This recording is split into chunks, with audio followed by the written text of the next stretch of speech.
Good evening, everyone. Time for another episode of Kerr's Rage. It'll be episode 24, starting off at the bottom of page 249. Without ado. Okay,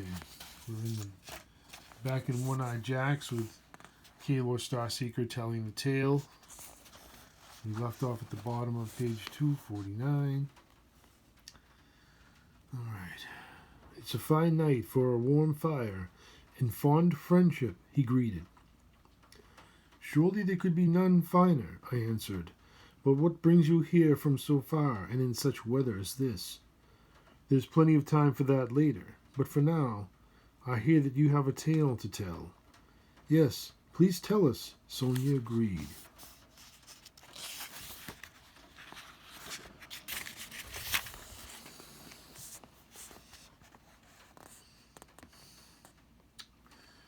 The look in his eyes told me that his business could wait, but that it was of some importance, and to honor his wishes I began my story anew.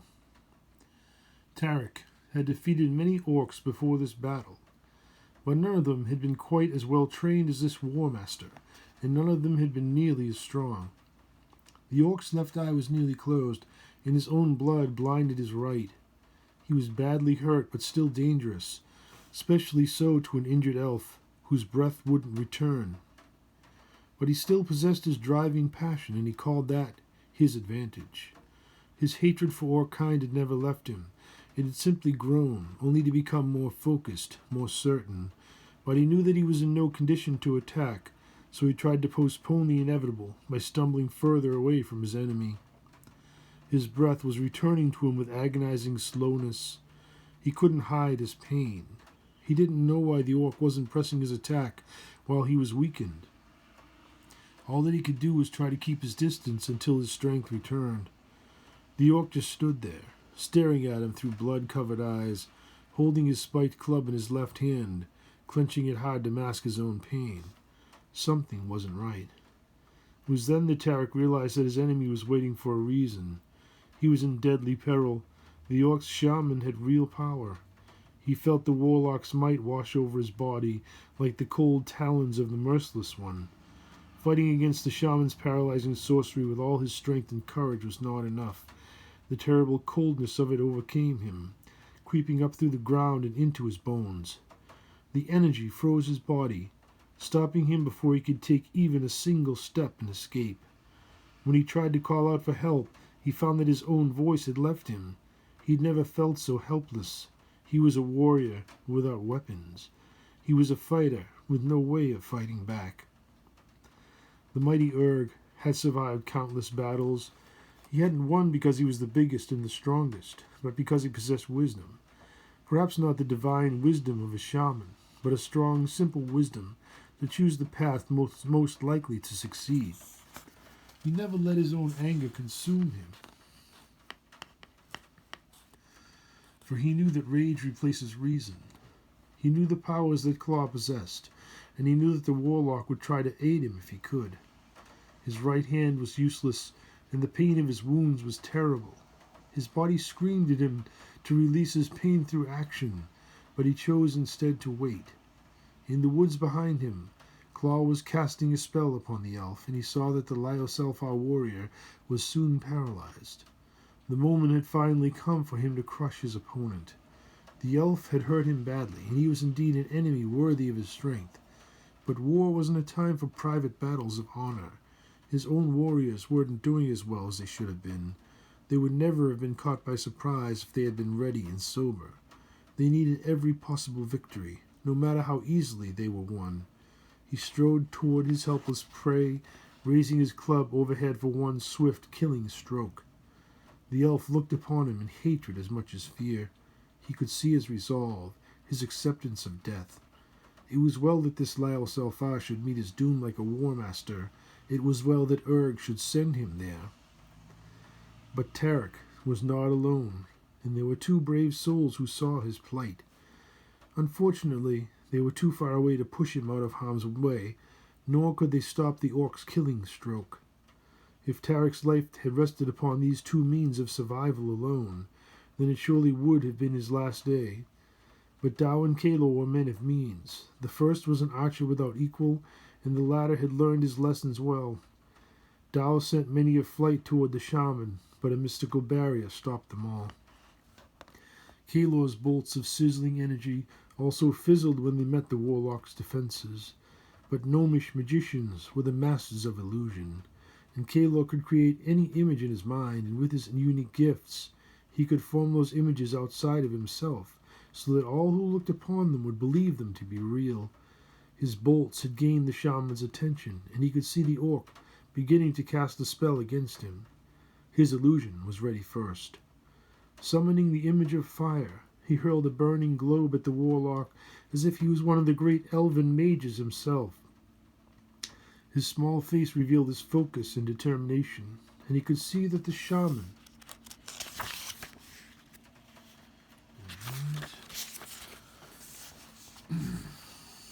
was wondering if he did indeed face another powerful magician. And because his ball of fire was only a fantastic image and not real magic, it penetrated the warlock's defensive barrier as if it wasn't even there, crashing into his body like the shooting flames of a dragon. If Claw had understood the ways of illusion as well as Kalor, he would have dismissed the fire with ease.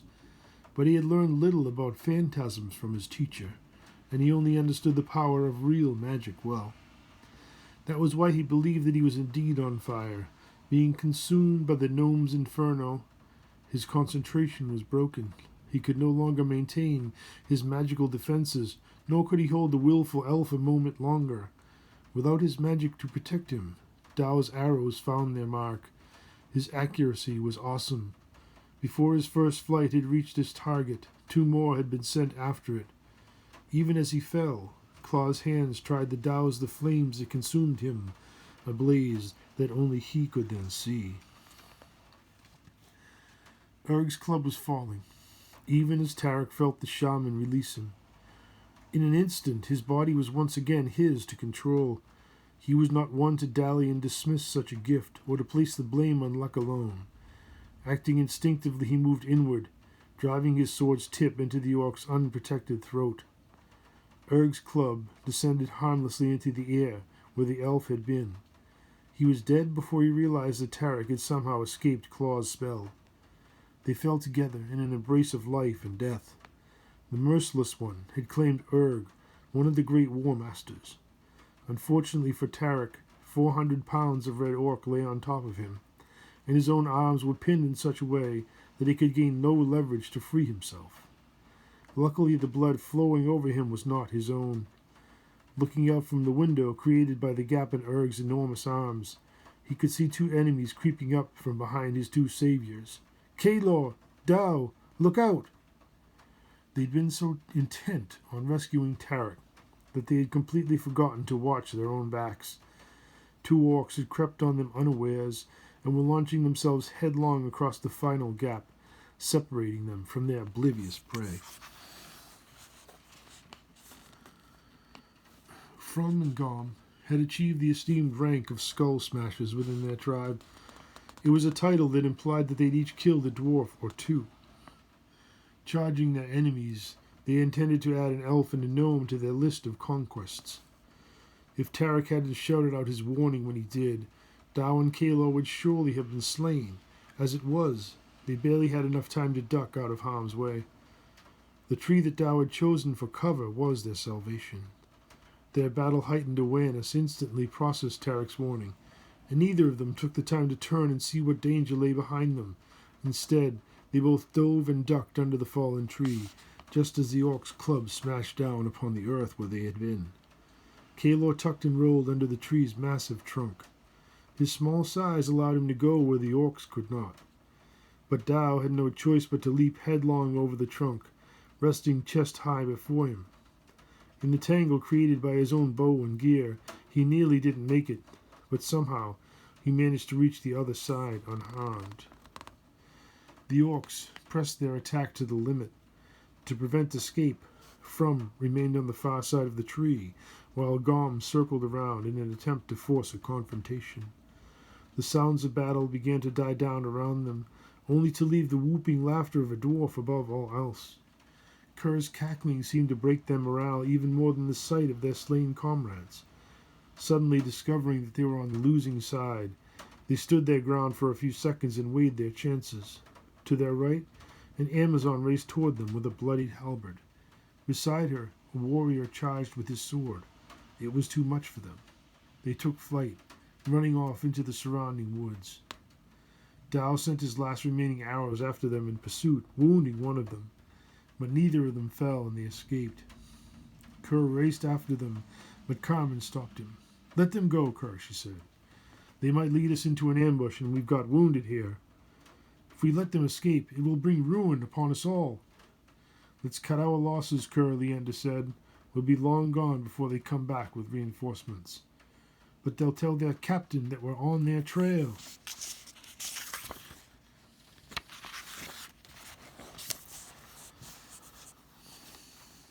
"I think that's a chance that we'll have to take. We'll meet them again, Carmen. I know it." Returning to the glade, they freed Tarek. Dartin lay unconscious near his dead rival, and a large red welt had risen on the side of his head. His helmet had been knocked off, and there was a great dent in it. Carmen and Leander tried to rouse him, but he would not awaken. Carrying him carefully into the clearing, they did what they could to dress his wounds. His head wound bled little, but some blood ebbed from his ears. "It's a bad sign," Leander said. "A wound like this can kill a man. I've seen many soldiers die from such blows to the head, sometimes days after the injury occurred." "If only we could wake him," Carmen said. "Then he could call upon Odin's runes and heal himself." "You two take care of him," Kalor said. "I think that there must be something very important here for the orcs to have paused in their journey back north." "Let's search the woman's home," Dao said, "and the orcs' belongings carefully. Maybe we'll find what they were looking for." "Make it quick," Kerr said. "We should be going soon. Some of the other orc companies could be nearby. I'll keep watch while you tend to Derek and Dartin." He was exultant in his victory over the orcs, but he knew what a dangerous spot they were in. Finding a good lookout point beneath the branches of a tall spruce, he cleared a spot and sat with his back to the tree. Resting his crossbow in his lap, he kept a red-shafted bolt nocked and ready. While he sat there unmoving, he appeared as part of the tree itself, or more rightfully, the earth below. His brown cloak blended in with the tree trunk and the ground, and he scattered leaves about himself to break up his visible outline. He knew from experience as a soldier that a motionless figure was very difficult to discern among a broken background, and only his dark eyes moved as they scanned the woods for any signs of danger. The events of the day left him with a lot to think about, and he knew that he was in no danger of falling asleep.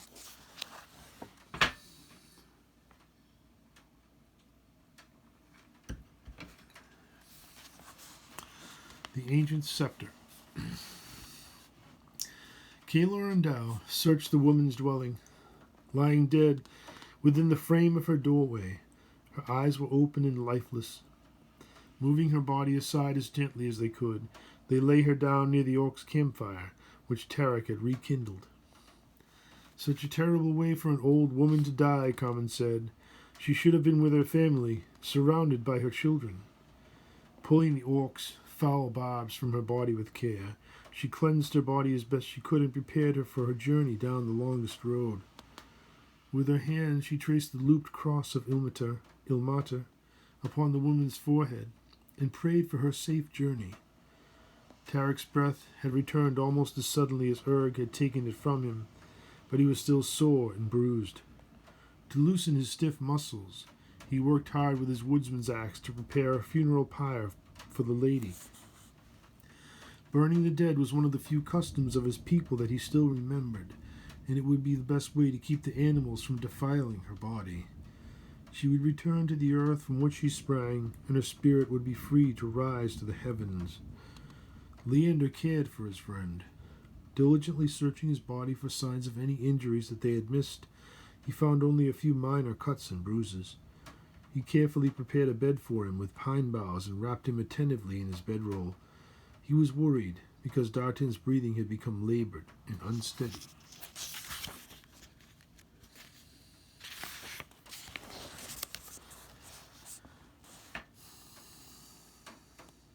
Carmen, I think we need to do something, or he's not going to make it.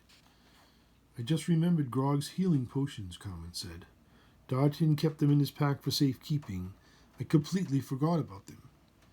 I'll check his horse. By the goddess, I hope that they are still intact. A quick search, and he discovered them carefully wrapped at the bottom of D'Artagnan's saddlebag. Now if we can somehow get him to drink one. But the magic of the potion seemed to have many properties, and when it was offered up to D'Artagnan's lips, his mouth opened and he drank. It was as if the vapors of the brew somehow spoke to him, deep down wherever his mind was, and told him to drink. In a moment, the vial was empty of its blue liquid. Color rapidly returned to D'Artagnan's face, his breathing relaxed, and it seemed that he was now simply asleep and not knocking on death's door. Amazing, Leander noted. I've never seen such a thing before. They were rare, Carmen said, even in the Abbey. They require months of work by a talented alchemist, and the ingredients are very expensive. Well, we've got 5 left, and we know how valuable they are now. When he wakes up, I'll bet that he'll be as good as new. Brandon thinks so too, Leander said. See how excited he is, shaking his head at the other horses and spoiling to ride. Kaelor led their descent into the house with care. It could be trapped or magically warded with protective spells, and he had a better chance of finding them than Tao. A flight of stairs led downward through the tree's enormous trunk. At the base of the carved stairs was a hollowed-out room containing all her belongings. Besides her Spartan furniture, clothing, and cookware, the entire room possessed an atmosphere of age and wisdom. All her tools of witchcraft were there, including a great black cauldron, pentacles of silver, her summoning altar, and more. Drying herbs hung from the ceiling, and small jars held the various components of her craft. Her altar was adorned with a small black dagger, mortar and pestle, and a small crystal shard that filled the room with a soft amber light. A stone fireplace stood at the far end of the room, and its mouth was black and vacant. Kaelor and Tao could feel the magic of the place, and they could sense that the woman had possessed great power. Kaelor, Leander shouted from above. I found an amazing scepter in the grasp of the dead shaman. His pack is full of parchments, and I doubt that he wrote them. Wait for us to come up, Kaelor said, and don't do anything else with that staff. Who knows what it could do? Searching her altar, he found her spellbook, and it was filled with many incantations that he was familiar with, including spells of protection, communication, and raising power. The orcs had destroyed most of her scrolls in her fireplace. Perhaps the shaman had been unable to read them and had burned them in his own frustration. Throwing away so much wisdom was a great and ignorant loss. Ah, well, he thought, such is the way of the world. Dal found several glass decanters in her trunk. They were filled with various colored solutions, certainly potions of some kind, but the purpose of each of them would require study to ascertain. Her own belongings included plain clothing for various climes, dishes of clay and wood, and a straw-filled bed. I think that's about it, Kaelor. Not so fast, my friend. This is way too easy. What do you mean? She was living way out here in the wilds for some important reason. Maybe to guard the scepter that Leander found, or maybe for something else even more valuable. These things are common to any magician. I'm betting there's something else here. You mean hidden? Like buried treasure? What do we look for? It looks like solid wood to me. Look for hidden compartments, hollow spots, and anything out of place. They searched high and low. If Carmen had known how carefully they were searching, she would have been disappointed. But their mission was too important to overlook anything. And what a tragedy it would be if they missed the very thing that the witch had protected. He was aware that Carmen would feel they were violating the sanctity of her home, but without his valuable skills for finding hidden things, their battle against the orcs might be for nothing. His considerable skill may have caused his success, or perhaps some twist of fate, but whatever the reason, he discovered that one of the stones making up the fireplace was loose.